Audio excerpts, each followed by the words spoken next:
Another day, another story. Once upon a time, there was a brilliant scientist named Dr. Donahue who had always been fascinated by the concept of time travel.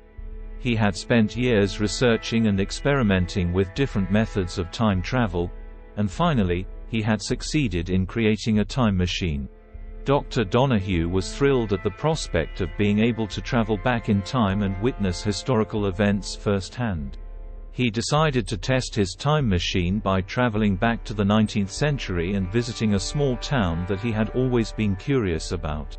As he stepped out of the time machine and looked around, he felt a sense of excitement and wonder. The town looked just as he had imagined it, with quaint shops and houses lining the streets. Dr. Donahue was exploring the town when he suddenly realized that he had lost track of time. He looked at his watch and was shocked to see that the time was wrong. It was as if time had stopped altogether. He soon discovered that he had inadvertently broken a cardinal rule of time travel: never interfere with the past.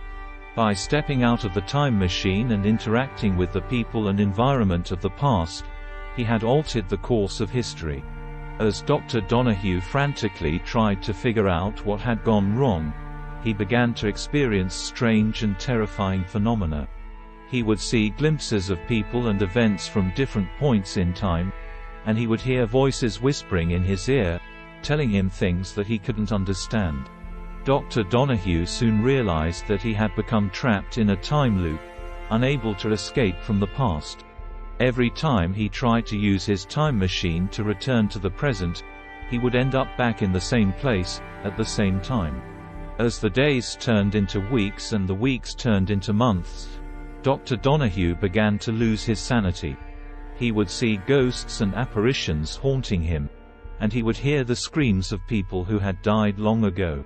Finally, after what felt like an eternity, he managed to break free from the time loop and return to the present day. But he was never the same again. The horrors that he had experienced in the past had left a lasting mark on his psyche, and he was haunted by them for the rest of his life. Thanks for watching. Like, comment, and subscribe.